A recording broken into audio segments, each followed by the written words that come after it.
Very good morning, good afternoon, good evening to all of you. Loving mercy is the theme of this training session, and where these loving mercies come from, and is the biblical foundations.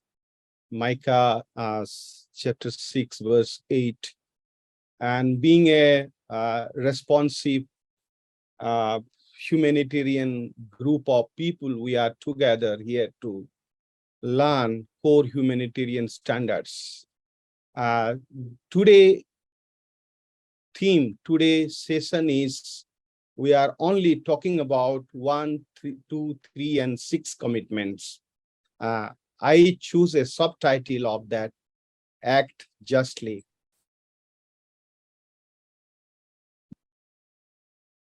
How did this CHS evolve? How it started? In the beginning, there was aid standards for people in aid. That's a separate entity. And SPEAR projects, we have SPEAR core standards and humanitarian accountability partnership standards. So all these standards were there, and it is still there. But these groups have had a very good wider consultations across the globe, including so many organizations and individuals in the consultation process, including United Nations organizations. And that's how it become a humanitarian quality assurance initiative, where the head office is in Geneva. And the CHS alliance formed by such group together, they have agreed to come out with a revised and updated standards according to the changing need and geopolitical conditions of our earth. So this is already shown to us. I'm not going to be here, but when we see in this floweris picture, there are 4 pillars which is circle after the diagram, which talks about humanity, impartiality, independence, and neutrality. The CHS standards, core humanitarian standard, is based upon this principle of humanitarian actions. Being a organizations, I belong to Eficor. I serve in Eficor, and my friends who are already joined in these groups are also, major of them are from Eficor. And we are going through a process of certifications. Every year we are going through midterm audit, and next month we are going to have our renewal audit. So we are preparing ourselves, we are keeping ourselves updated with the framework, CHS framework, that is guiding us. And we are a learning organizations, and we are happy to share that we are also improving day by day through our actions. So in the beginning, we had an idea, we had thinking of that humanitarian response is only for people affected by disasters. And later on, slowly we realized that it is not only for disaster, it is even applicable for the ongoing sustainable development program. So these things we were not knowing earlier, but when we started in the process involving following different indicators and action points to apply in our context, we learned that all the response that we do for the people who are affected by crises are applicable. CHS is applicable to all of them.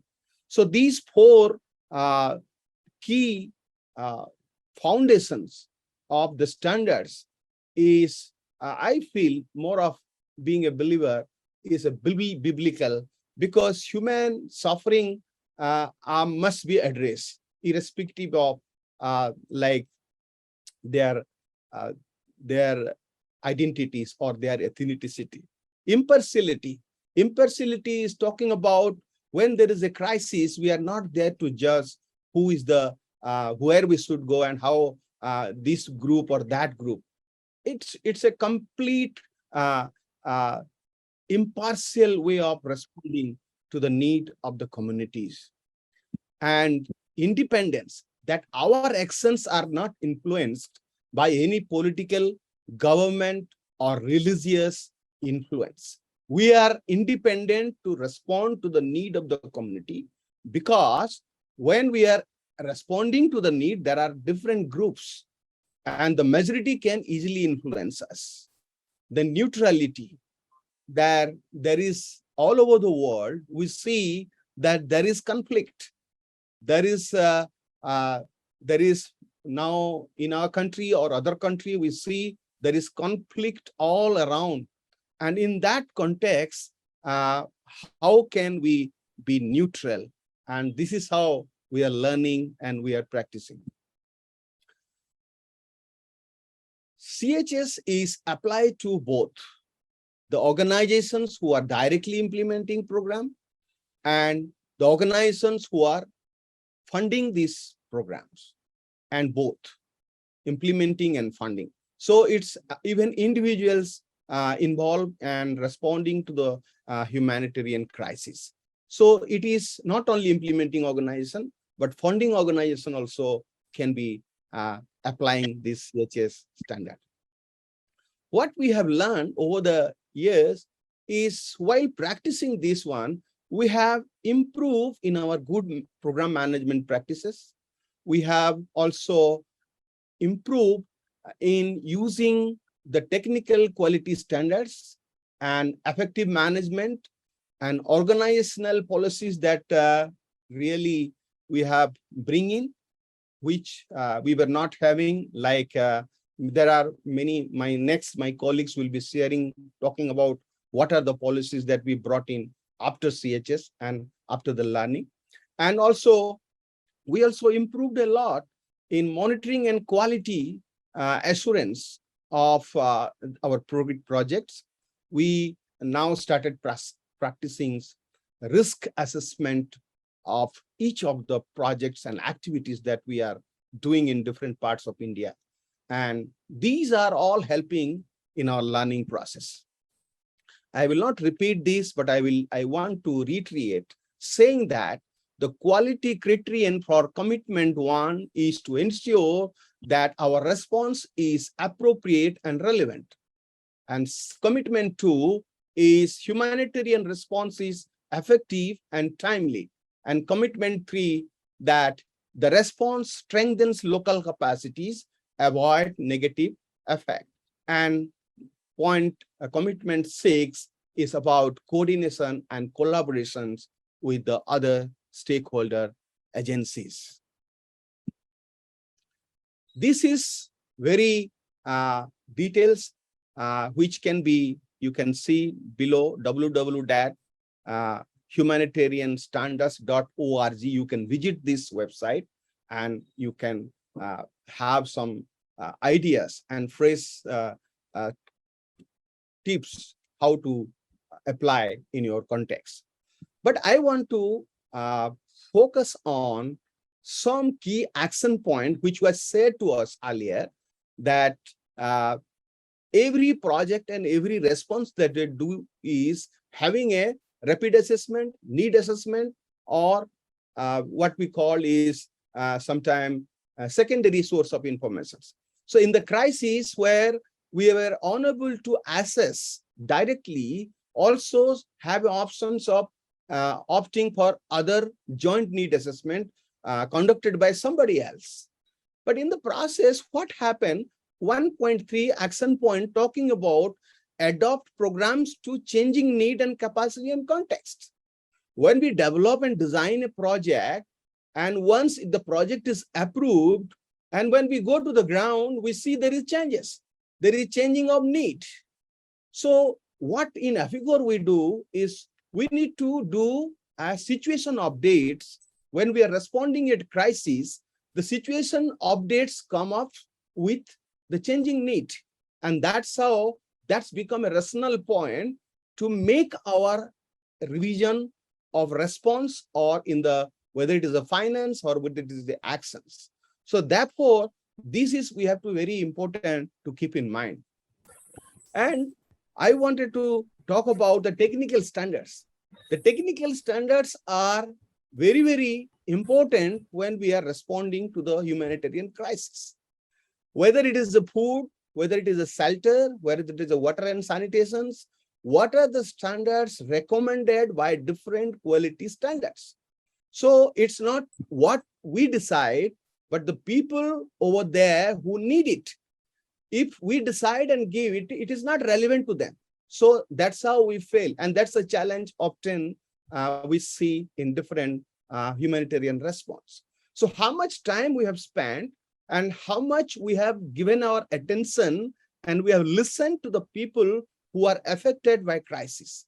That is the basic fundamental role of a development worker, to go closer to the community and listen to them, observe what is happening, what is actually the crisis. So this is about the monitoring, because when time pass, the situation also change. So when we have a very regressive, very updated monitoring systems, then we are able to link and we are able to coordinate, because this is not one-man job. So we have to coordinate between staffs. Different staffs are responsible for different assignments. So from bottom to top and top to bottom, everyone is in the same line. So they agreeing to come up with a revised plan. And this is very crucial as a CHS standards.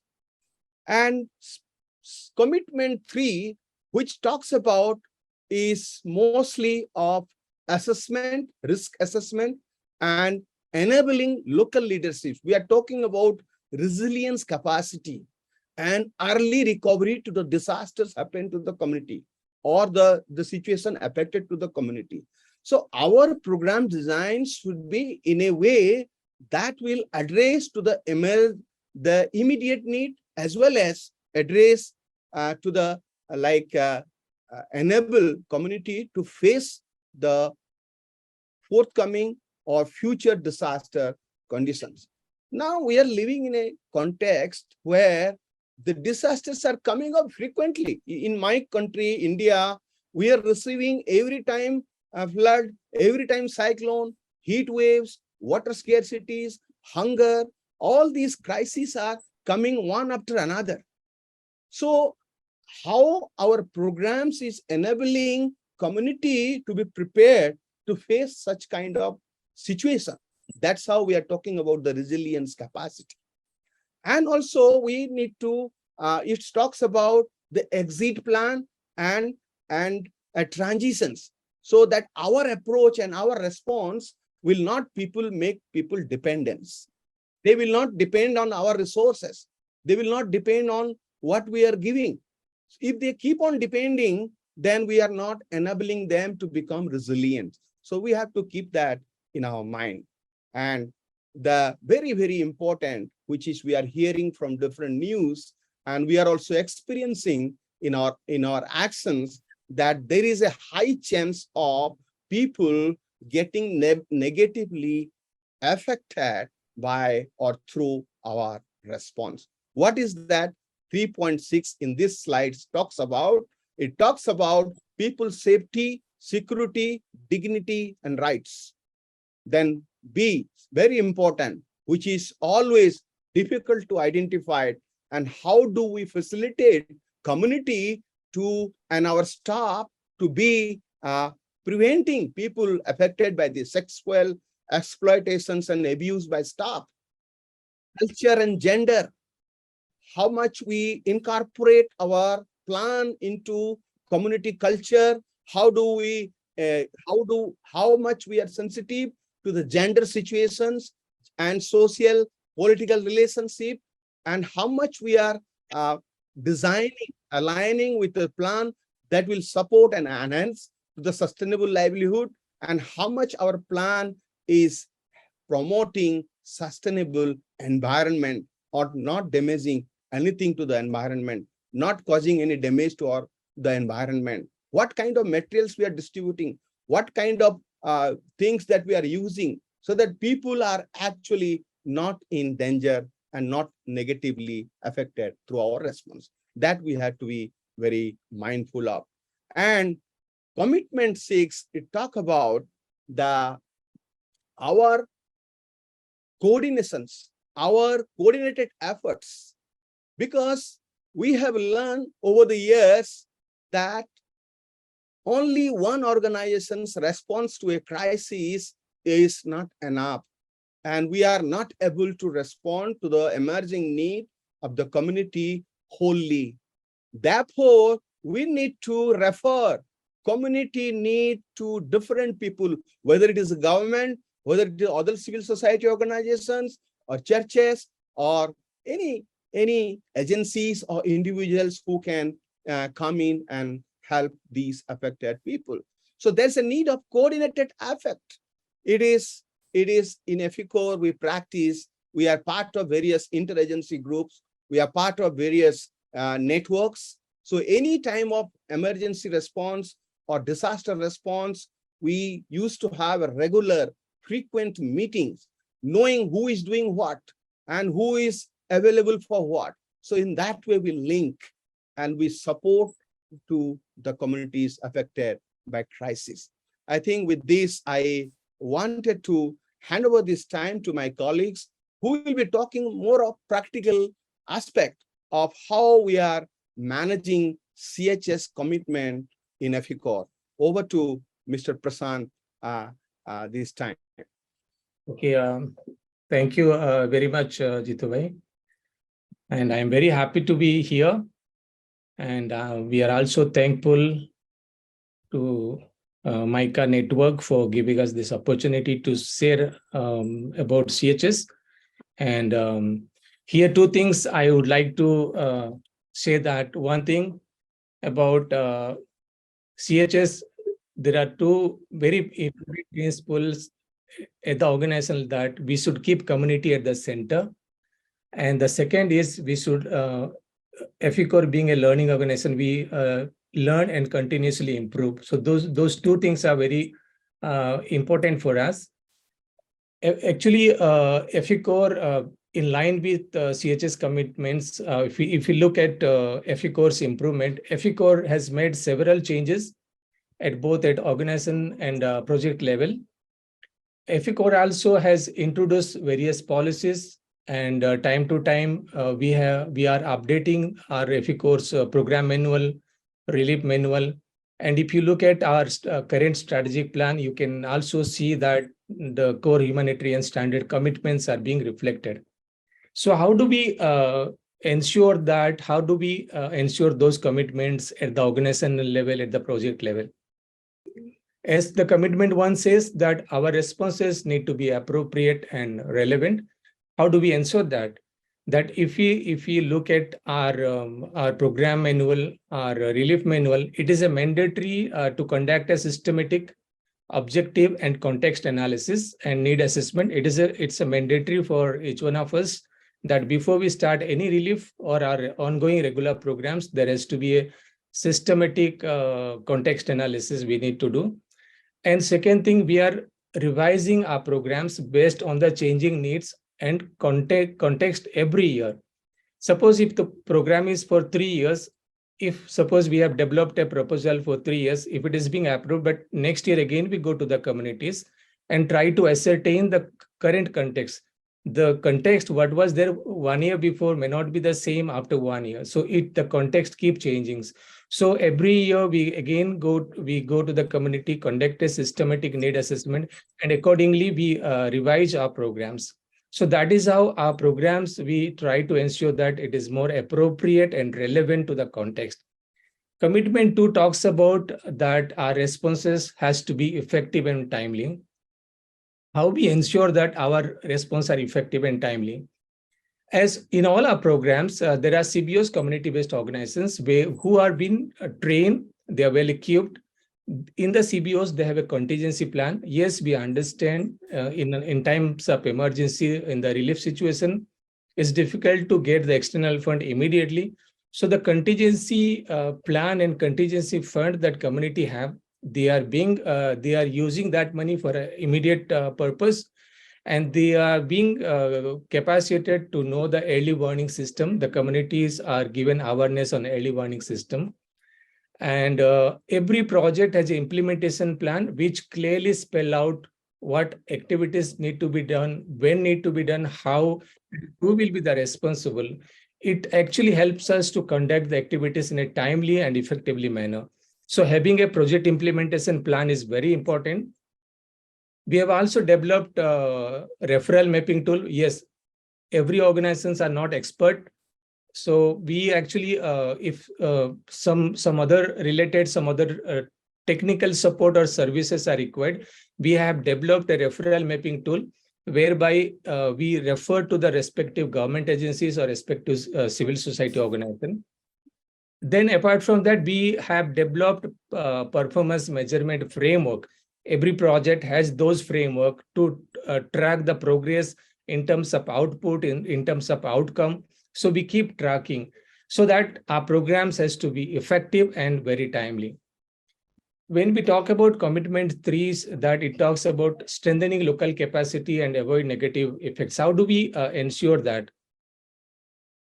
Organization, as I mentioned, organization has developed, introduced many policies. This is because of CHS. It has helped us to develop policies which actually protect, which actually give a dignity to the communities as well as to the staff. So recently, in the last Eficor board meeting, we have developed a policy on preventing sexual exploitation, abuse and harassment, child protection policies, code of conduct policies. And those policies are not only in English, those policies are translated in a local languages like a Tamil, Telugu, Oriya, Andhra Pradesh, so that the people who are from that, they can also understand the policy, what the policy talks about, and those policies are being disseminated to the communities.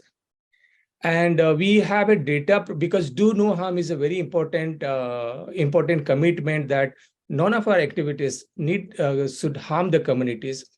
So we have a data protection policy in the during relief and regular programs. We collect the data from the communities, but how we are going to protect those data? So we have a data protection policies.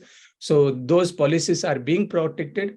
And one more important thing, that all the staff character, one of my colleague was showing how the staff characters are being publicly displayed in the project, in the location that we are working. So community can expect the character from the Eficor staff. And if something going against that, we also create an atmosphere in ecosystem where complaints are welcome and complaints are addressed. So we display the staff character. And we do a participatory risk assessment. Every project, every year they do a risk assessment, try to mitigate the risk. They come out with the mitigation measures. And most importantly, before we start a project, there is an exit strategy. So these all are principles, the key actions of the CHS that we are following. And in terms of commitment 6, which talks about coordinated and complementary. Our approaches should be coordinated and complementary. So Eficor also at a national level, at a state level, member of various group, like we are co-group member of National Disaster Management Authorities. We are also member of SPEAR Network. Eficor is a member of Climate Action Network South Asia. We are member of various government agencies at the state level, at the district level, at a various level. And the important part, we have developed a policy, Eficor external communication policy, which was not there earlier, that everybody need to know, all the community need to know what is it Eficor all about. They should know very well. So therefore, we have developed a policy, and those policies are being translated in the local languages. So, and those policy informations about Eficor, it has been placed in all our project locations. As a result of audit, Eficor also developed a tracking and learning tool, which is we have developed in a Google Sheet. It is about tracking the CHS, because we also how at the project level, how the CHS commitments are being implemented. So we have developed a CHS tracker, which provides a space for a monthly report against each commitments. The staff go through the commitments and they assess about the progress. And the project teams also ask those CHS tracker to fill. The another sheet is being developed is the complaint handling and response mechanism. So what are the complaints that has been received, when it is received, and who has received the complaints, and whether the complaint is being addressed or whether the complaints is being referred. So all those informations are being collected. And most importantly, we also collect feedback from the work that we do. Earlier, Eficor has a habit of collecting feedback only in the soon after the relief work. But because of the CHS standards, we have started collecting the feedback even in our regular programs. So that was the observation from the last audit. And those sheets, everyone have access from the senior management to everyone. Those sheets they can access and they can see the progress at the project level.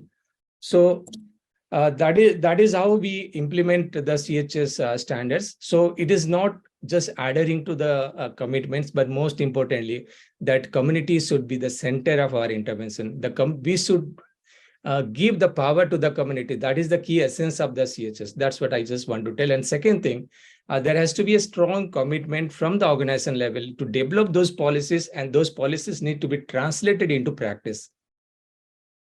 Thank you.